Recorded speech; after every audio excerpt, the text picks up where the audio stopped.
So today we're going to learn how to solve a quadratic equation by factoring. So what is a quadratic equation?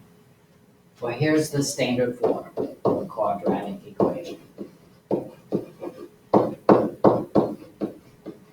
The standard form of a quadratic equation is ax squared plus bx plus c is equal to 0.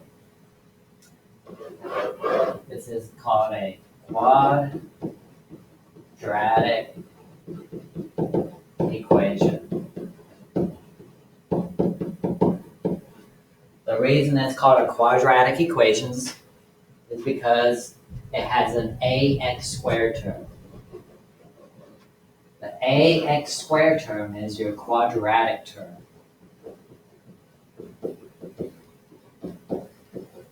It's an equation because it has an equal sign.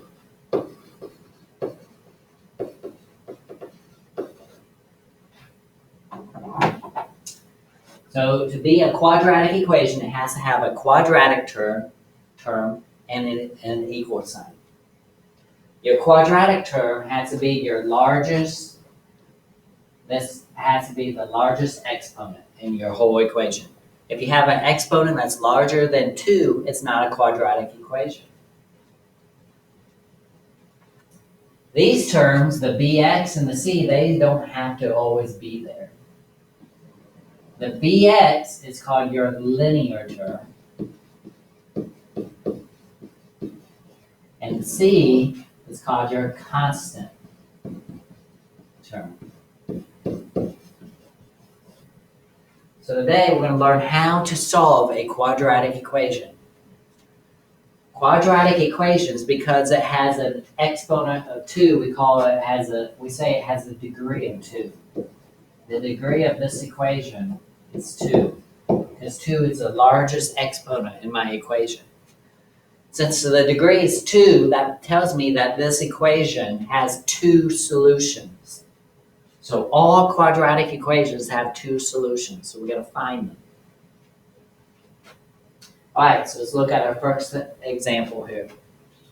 Example 1. I want to solve this quadratic equation by factoring. Solve by factoring.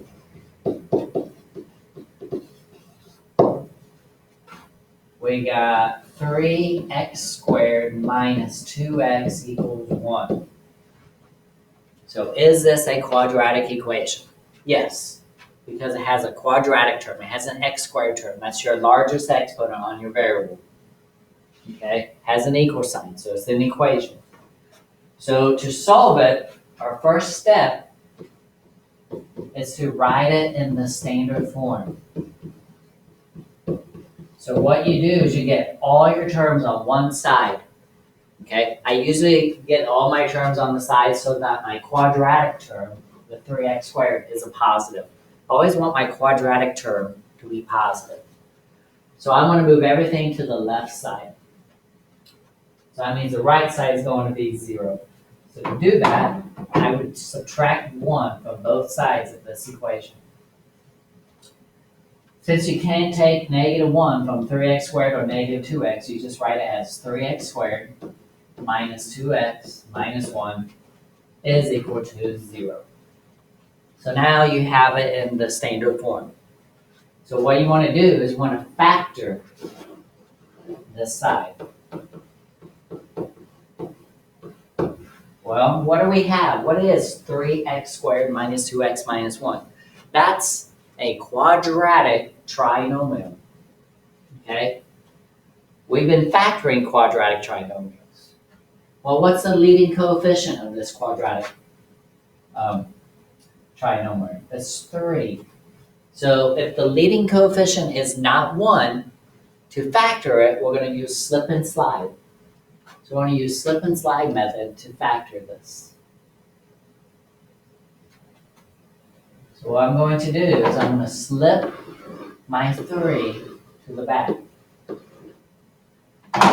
So now I have x squared minus 2x. And remember, when we slip it to the back, we multiply these two numbers together. that gives me negative 3 is equal to 0. Again, I'm just focusing on the left side. I want to factor that. Well, now it's easy to factor because we have a leading coefficient of 1. So now we can go straight to the factors. We're going to put x and x down because x times x is x squared. Now I'm going to look at the last number. I got to find two numbers that multiply to be negative 3 and add to be negative 2. So the two numbers are negative 3 plus 1. And again, the method that I'm using to factor this is called slip and slide. We slip the 3 to the back. So now we got to slide our 3 back into our problem. So now we reduce these. So 3 over 3 reduces down to 1. 1/3 can't be reduced. But remember, when you're factoring, you don't want fractions. So you take the 3, the denominator of the 3, and just move it in front of that. So we get the quantity x minus 1 times the quantity of 3x plus 1 is equal to 0. So now we have my quadratic equation factored. So now we're going to use this thing called the zero product rule.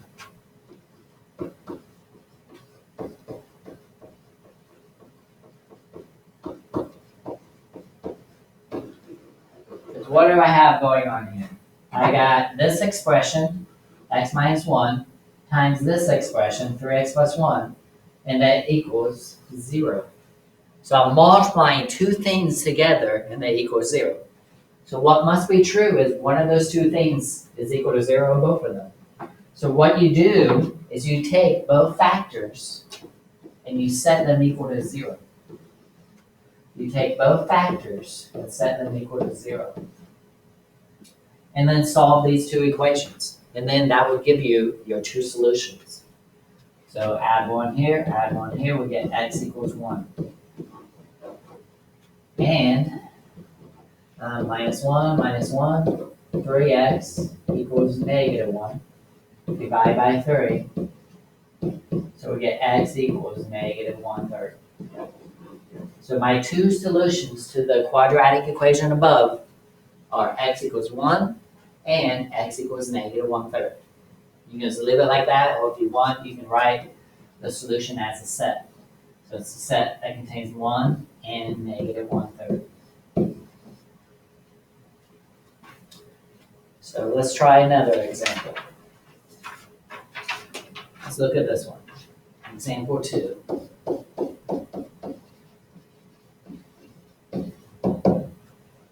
Four x squared is equal to 81.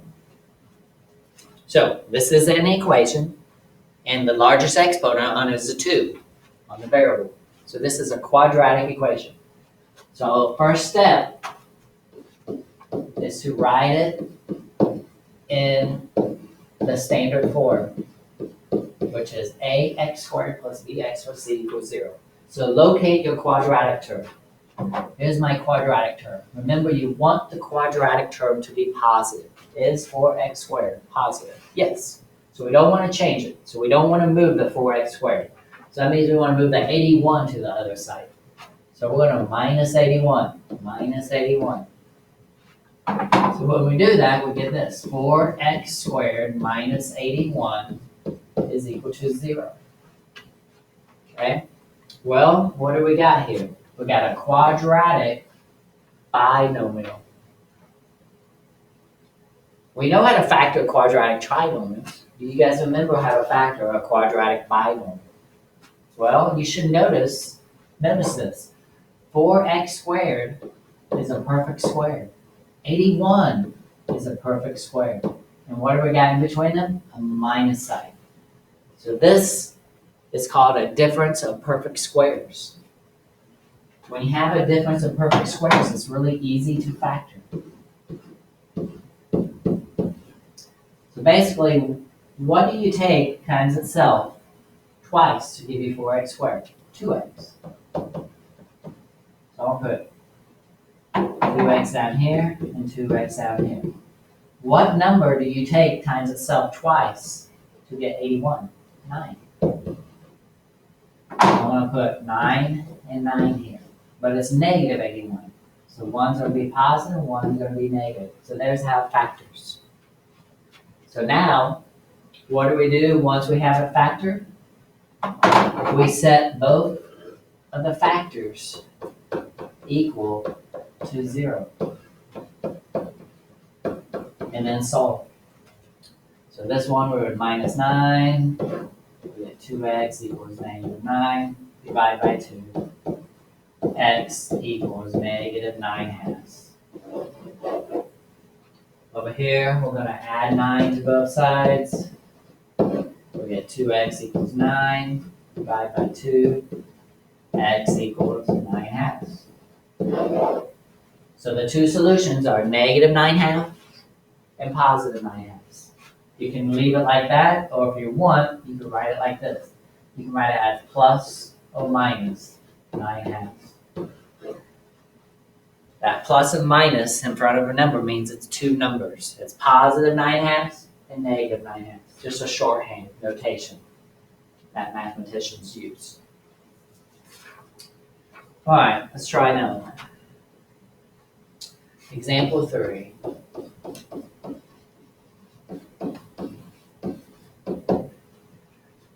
Let's solve this one.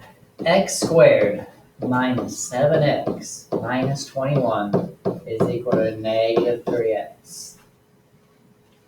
So again, our first step, your first step is to rewrite it into the standard form. So you want everything on one side where your quadratic term is positive. So here's my quadratic term, the x squared. It's positive, so I don't want to move it. So that means I want to move everything to the left side. So I want to get rid of this negative 3x on the right side. So I'm going to add positive 3x to both sides. Or I could add that positive 3x to the negative 7x because they have like terms. So what do we get when we add 3x to both sides of this equation? We get x squared minus 4x minus 21 is equal to 0. All right, what do we have on the left side? What is this? It's a quadratic trinomial. What's nice about this quadratic trinomial? It has a leading coefficient of 1. So we don't have to use slip and slide because we already have a leading coefficient of 1. So what that means is we can go straight to the factors. Because we have a leading coefficient of 1, we can just put x and x out. And then ask yourself what multiplies to be negative 21 and adds to be negative 4. What two numbers multiply to be negative 21 and add to be negative 4? Negative 7 and positive 3. We don't have to slide nothing back under the 7 and the 3 because we're not using slip and slide because we have a leading coefficient of 1. So now I just set the factors equal to 0 and solve. So I take x minus 7, set that equal to 0. Take x plus 3, set that equal to 0, and then solve. So add 7 to both sides. We'll get x equals 7 is one answer. Subtract 3 from both sides, we get x equals negative 3 is the second solution. So the solution to this system are the numbers 7 and negative 3. All right, one last example here. Example 4.